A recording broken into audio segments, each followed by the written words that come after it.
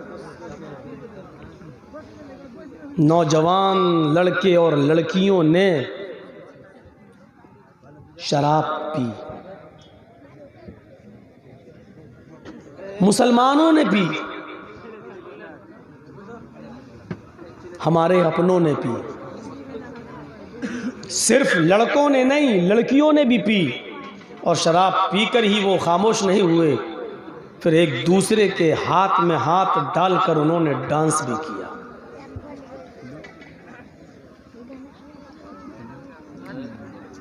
جو قوم یہ احساس اپنے دماغ سے نکال چکی ہے کہ NRC اور CA کی تلوار کبھی بھی اس کی گردن پر رکھی جا سکتی ہے، وہ اتنی جلدی کیسے غافل ہو گئی، سمجھ سے پرے۔ اور جب حالات اس اسٹیج پر پہنچ جائیں کہ نئے سال کی شروعات شراب نوشی سے ہو اور ڈانس سے ہو، لڑکے اور لڑکیوں کی عریانیت سے ہو، تو پھر قوم کے سروردہ، قوم کے سرپنچ اور اس سماج کے معزز لوگوں کے لیے سوچنے اور سمجھنے کا ایک سنہرا موقع ہے۔ وہ سوچیں، اور اگر نہیں سوچ سکتے تو جان لیں کہ یہ قوم جس میں آپ موجود ہیں یہ زندہ نہیں ہے۔ شراب پی کر ڈانس کرنے والے لڑکے اور لڑکیوں کو ہمارے قوم اور سماج کے سربردہ لوگ زندہ سمجھیں؟ نہیں صاحب، یہ قوم زندہ نہیں ہے، ICU پر لیٹی ہوئی ہے۔ یہ قوم ICU پر لیٹی ہوئی ہے۔ ڈاکٹر نے کہہ دیا اگر ICU سے نکالیں گے، ناک پہ چڑھا ہوا ڈبہ ہٹائیں گے، مر جائے گا۔ یہ قوم بالکل موت کے دہانے پر ہے، روح نہیں رہ گئی ہے، آکسیجن سے زندہ ہے۔ اور شراب کی لت اتنی بری ہے کہ یہ جلدی چھوٹتی نہیں ہے۔ شاید آپ کو معلوم ہو، عرب کے اندر محمد الرسول اللہ صلی اللہ علیہ وسلم کی آمد سے پہلے، آپ کے نبی بننے سے پہلے، شراب کا اتنا دور تھا، عروج تھا کہ عربوں کے یہاں جب کوئی بچہ پیدا ہوتا تھا تو ہمارے یہاں ماں اس بچے کے منہ پر سب سے پہلے شہد لگاتی ہے، یا اس بچے کے حلق میں سب سے پہلے ماں کی پستان کا دودھ جاتا ہے۔ لیکن عرب کے اندر جب کسی کے گھر کوئی بچہ پیدا ہوتا تھا تو اس بچے کی زبان پر سب سے پہلے شراب کے قطرے رکھے جاتے تھے۔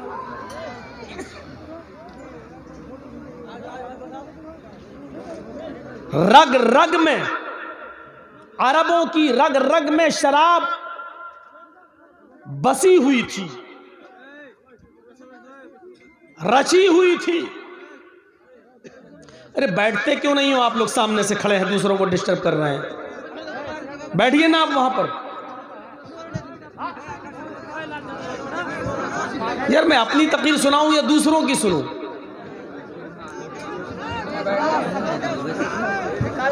پھر بھی بیٹھنے کا نام نہیں لے رہے ہیں، پتہ نہیں مٹی سے پیدا ہے کہ لوہے سے پیدا ہے۔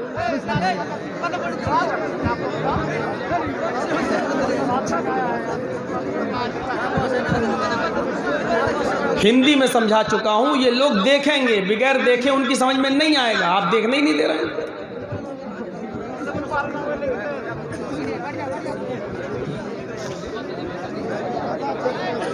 ان کی رگ رگ میں شراب رچی اور بسی تھی.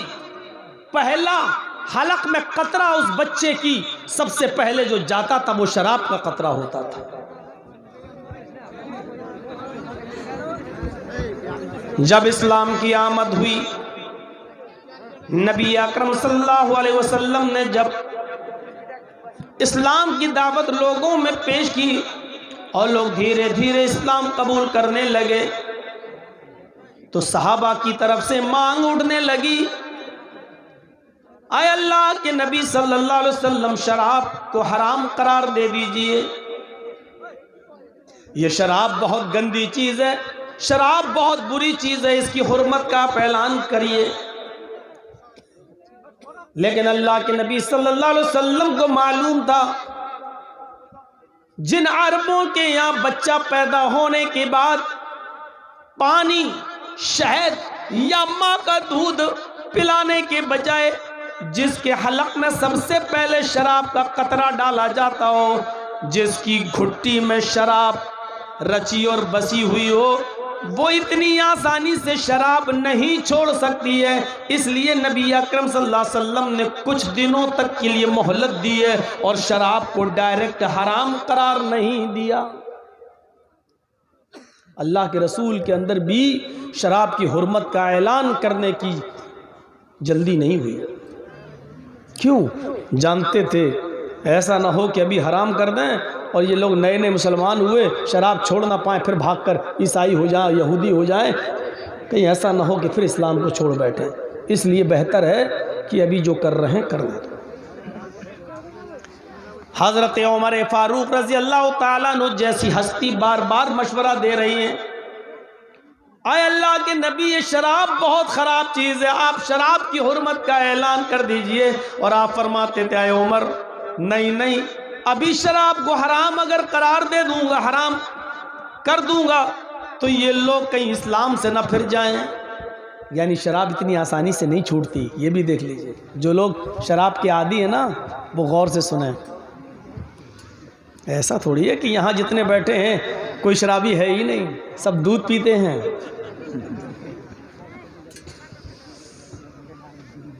نوجوان نسل کتنی تیزی سے شراب کی طرف بڑھ چکی ہے، اس کا اندازہ اس بات سے لگایا جا سکتا ہے کہ ہندوستان میں، انڈیا میں جو سواستھ وبھاگ ہے، سواستھ وبھاگ،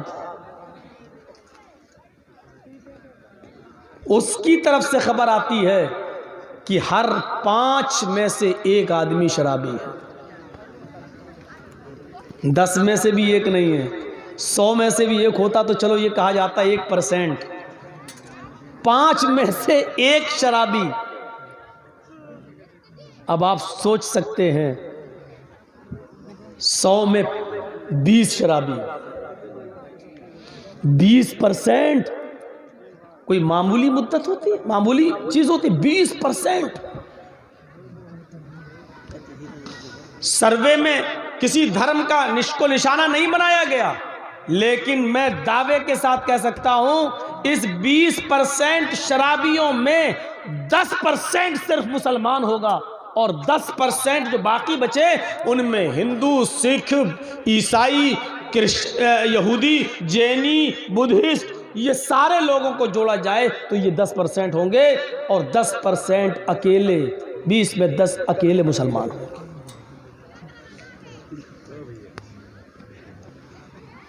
میں اس کو یقین کے ساتھ نہیں کہہ سکتا ہوں، لیکن مسلمانوں میں جو شراب پینے کی تعداد بڑھتی جا رہی ہے اس سے اندازہ لگا کر میں یہ بات کہہ رہا ہوں. میرا آئیڈیا غلط بھی ہو سکتا ہے،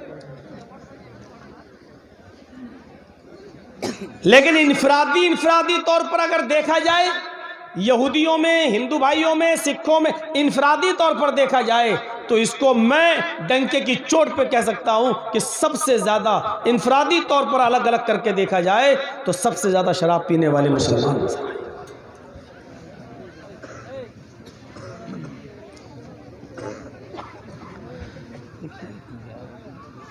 جلدی اللہ کے نبی صلی اللہ علیہ وسلم نے بھی شراب کی حرمت کا اعلان نہیں کیا، مختلف مراحل سے گزرنا پڑا. جب آپ مکے میں تھے تو سب سے پہلے یہ آیت نازل ہوتی ہے نوجوانوں تھوڑا سا اس آیت پر غور کیجئے گا. اس آیت کے اندر شراب کو رزق کہا گیا ہے لیکن رزق حسن نہیں. یہ مکی آیت ہے. وَمِن ثَمَرَاتِ النَّخِيلِ وَالْأَعْنَابِ تَتَّخِذُونَ مِنْهُ سَكَرًا وَرِزْقًا حَسَنًا. یہ قرآن میں اللہ فرما رہا ہے. لوگوں، پھلوں میں سے ایک پھل کھجور ہوتا ہے اور ایک پھل کا نام انگور ہے. پھلوں میں سے کھجور اور انگور دو ایسے پھل ہیں. تتخذون منہ سکرن، ان کے رس کو نچوڑ کر، ان کو سڑا کر تم ان سے نشہ بناتے ہو. دیکھیے ابھی صرف نشہ کہا ہے، یہ نہیں کہا کہ حرام ہے. اس سے تم نشہ بناتے ہو. تتخذون منہ سکرن، اس سے تم نشہ بناتے ہو. وَرِزْقًا حَسَنًا، اور رزق حسن پاکیزہ رزق بھی حاصل کرتے ہو.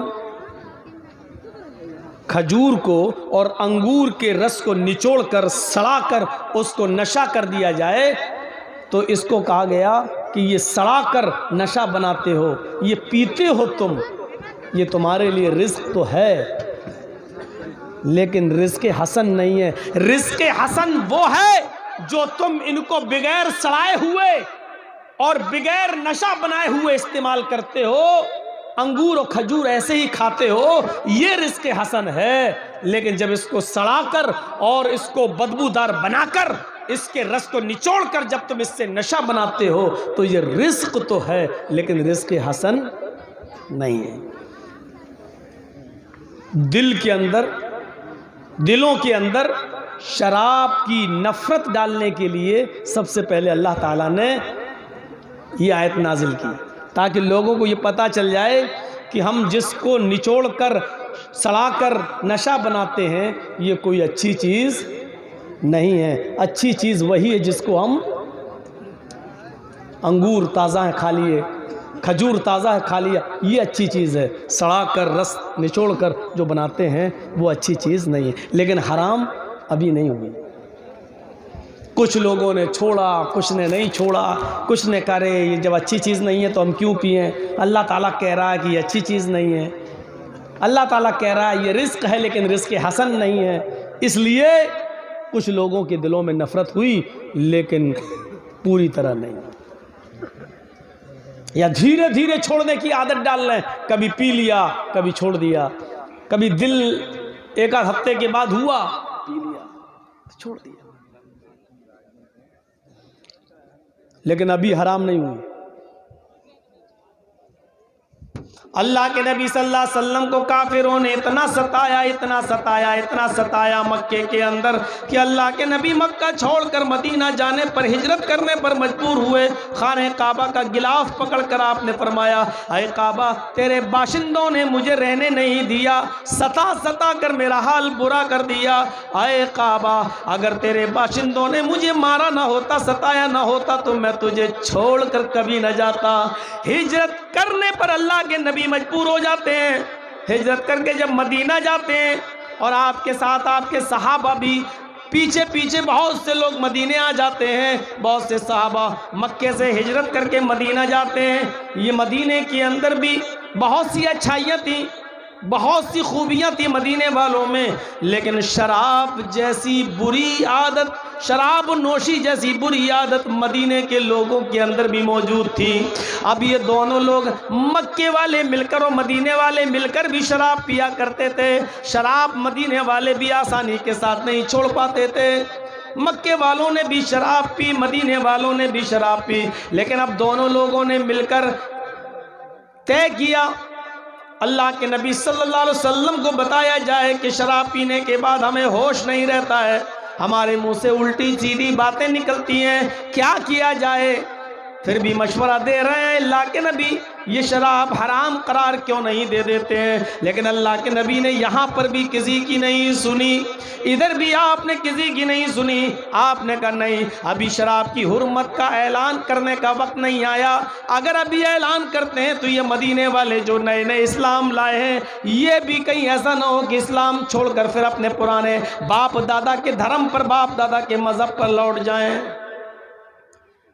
اب ایک آیت مدینے میں نازل ہوتی ہے شراب کے سلسلے میں، دیکھیے مکے میں تو نازل ہو چکی ہے، وہاں شراب کو یہ کہا گیا یہ بری چیز ہے، نشہ ہے، لیکن یہ نہیں کہا گیا حرام ہے۔ اب ایک آیت مدینے میں نازل ہوتی ہے شراب کے سلسلے میں، سنیے وہ آیت کیا نازل ہوتی ہے۔ اللہ تعالیٰ جناب محمد رسول اللہ صلی اللہ علیہ وسلم پر یہ آیت نازل کرتا ہے، لیکن اس آیت کے اندر بھی شراب کی حرمت کا اعلان نہیں کیا جا رہا ہے، صرف اس کے نقصان کی طرف اشارہ کیا گیا۔ یسألونک عن الخمر والمیسر، یسألونک عن الخمر والمیسر قل فیہما اسم کبیر ومنافع للناس وَإِسْمُهَا أَكْبَرُ مِن نَّفْعِهِمَا وَإِسْمُهَا أَكْبَرُ مِن نَّفْعِهِمَا۔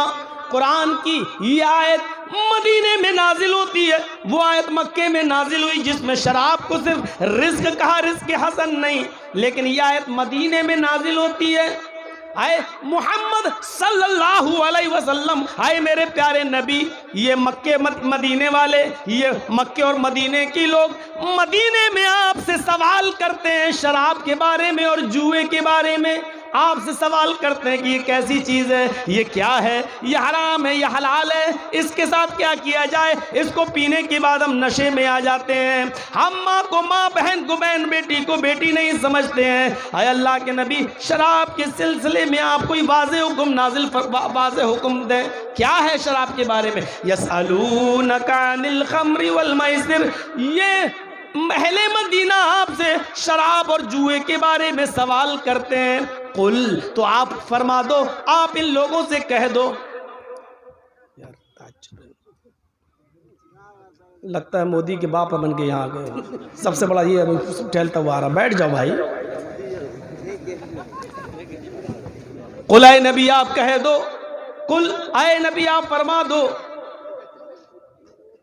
قل فیہما اسم کبیر، ان دونوں چیزوں کے اندر بہت بڑا گناہ ہے، بہت بڑا نقصان ہے، یہ دونوں چیزیں بہت خراب ہیں۔ لیکن آگے ایک اور جملہ کہہ دیا گیا، صرف یہاں خراب کہا گیا ہے، یہاں یہ کہا گیا ہے یہ دونوں چیزیں بڑی نقصان دہ ہیں۔ قل فیہما اسم کبیر، لیکن آگے والے جملے نے چونکا دیا، وَمَنَافِعُ لِلنَّاسِ، لوگوں کے لیے ان دونوں چیزوں میں کچھ نفع بھی ہے۔ شراب اور جوئے میں نفع ہوگا، نفع، جو چیز خود نقصان دہ ہو وہ نفع دے سکتی ہے، لیکن قرآن کہہ رہا ہے شراب میں اور جوئے میں کچھ نفع بھی ہے، لوگوں کے لیے، پینے والوں کے لیے نہیں، دوسرے لوگوں کے لیے۔ منافع للناس، ان دونوں کے اندر بہت بڑا گناہ ہے، لیکن لوگوں کے لیے کچھ فائدہ بھی ہے۔ اب لوگوں کا فائدہ کیا تھا بتاؤں آپ کو؟ ہم شراب اس نظریے سے نہیں پیتے ہیں جس نظریے سے عرب کے لوگ پیتے تھے، اس لیے وہ جس نظریے سے پیتے تھے لوگوں کو نفع ہوتا تھا۔ مثلا جرجیز صاحب کے پاس پیسہ بہت ہے، لیکن کسی غریب کی مدد کرنے میں ان کی چمڑی دکھتی، چمڑی چلی جائے لیکن دمڑی نہ جائے، کوئی میری کھال کھینچ لے وہ منظور ہے لیکن پیسہ نہیں۔ عرب کے اندر لوگ اس پیسے کو خرچ کرنے کا یہ طریقہ اپناتے تھے کہ اس کو غریبوں میں ہم کیسے خرچ کریں، تو وہ شراب پی لیتے تھے۔ وہ شراب کسی اور مقصد سے نہیں پیتے تھے، بلکہ شراب پینے کا مقصد یہ تھا کہ ہم شراب اتنی پی لیں کہ جب ہم نشے میں ہوں گے تو یہ دولت غریبوں میں لٹانے میں ہمیں تکلیف نہیں ہوگی۔ لو لو لو لو سب کو. اور جوا بھی وہ اس مقصد سے کھیلا کرتے تھے ایسے کسی کو کچھ دیں گے تو تکلیف ہوگی، لیکن غریب لوگوں سے جوا کھیلوں گا، اگر ہار گئے ساری دولت غریب کے پاس چلی جائے گی تو تکلیف، تسلی، ہار ہی تو گئے. ابھی 100 روپیہ مدرسے کو دینے میں جان چلی جاتی، 100 روپیہ. لیکن ابھی لاٹری کا ٹکٹ لے لیں گے اور نمبر نہیں آیا تو تکلیف نہیں ہوگی، چلو نہیں لگی قسمت تھی. یہ انسان کی فطرت ہے. تو قرآن نے وہی چیز یاد دلائی، کہا اسم کبیر فیہما اسم کبیر، ان دونوں کا نقصان بڑا ہے، ان دونوں کا گناہ بڑا ہے، لیکن وَمَنَافِعُ لِلنَّاسِ، لیکن لوگوں کے لیے کچھ فائدہ بھی ہے، کچھ نفع بھی ہے، لیکن نفع کم ہے، نقصان زیادہ. اسمها اکبر من نفعہما، ان دونوں کا گناہ ان کے نفع سے بڑھ کر ہے، نفع کم ہے، نقصان زیادہ ہے. اور جس چیز کے اندر نفع کم ہو اور نقصان زیادہ ہو، عقل بھی یہ کہتی ہے کہ اس چیز کو چھوڑ دینا چاہیے. جس چیز کے اندر نفع کم ہو اور نقصان زیادہ ہو تو عقل کا تقاضا یہ ہے کہ اس چیز کو آدمی چھوڑ دے. قرآن کی یہ دوسری آیت نازل ہوتی ہے، لیکن قرآن کی اس آیت میں بھی شراب کو حرام قرار نہیں دیا گیا، صرف یہ بتایا گیا کہ اے لوگو، تم جس مقصد سے شراب پیتے ہو کہ لوگوں میں ہم غریبوں سے جوا کھیلیں گے تو ہار جائیں، یا شراب پی کر غریبوں میں ہم مدد کریں اور ان کو روپیہ لٹا دیں، پیسہ دے دیں، رقم دے دیں، جس مقصد سے تم شراب پیتے ہو لوگوں کو نفع پہنچانے کے لیے، تو اس شراب کے اندر نفع کم ہے، نقصان زیادہ ہے. لوگوں کو نفع ضرور پہنچاتی ہے، تمہارا شراب کا پینا لوگوں کو نفع ضرور دیتا ہے، لیکن تمہاری زندگی کو اندر سے کھوکھلا کرتا ہے، تمہارے پھیپڑے خراب کرتی ہے شراب، اور تمہیں دھیرے دھیرے موت کے منہ تک لے جاتی ہے، جو خودکشی کے زمرے میں آتا ہے. اس لیے اس کا نقصان اس کے نفع سے زیادہ ہے، اس لیے عقل یہ کہتی ہے کہ شراب کو چھوڑ دو، لیکن حرام ابھی بھی نہیں کہی. کچھ لوگوں نے چھوڑ دی اور کچھ پیتے رہے، کچھ لوگوں نے کم کر دی لیکن بالکل پینا نہیں چھوڑا. جو روزانہ پیتے تھے وہ تو 4 دن میں پینے لگے، جو 2-4 دن میں ایک بار پیتے تھے وہ ہفتے 2 ہفتے میں پینے لگے، جو ہفتے 2 ہفتے میں شراب ایک بار پیا کرتے تھے وہ مہینے 2 مہینے میں پینے لگے. کم کر دی، کمی ضرور آئی لیکن بالکل لوگوں نے چھوڑا نہیں. اب دیکھیے کیا ہوتا ہے، لا رہا ہوں آپ کو دھیرے دھیرے حرام کی طرف. میں یہ بتانا چاہتا ہوں کہ شراب کی لت جس کو لگ جائے جلدی چھوٹتی نہیں ہے، اور اللہ کے رسول بھی دھیرے دھیرے چھڑا رہے ہیں. قرآن بھی، اللہ تعالیٰ بھی چھوڑنے کا دھیرے دھیرے راستہ نکال رہا ہے، ایک دم نہیں کہہ رہا حرام ہے. کیوں؟ ایک دم کہہ دیں گے تو یہ سے چھوٹے گی نہیں. پہلے کچھ نفرت پیدا کریں شراب کی ان لوگوں کے دلوں کے اندر. یہ حکمت تھی اللہ کے رسول کو.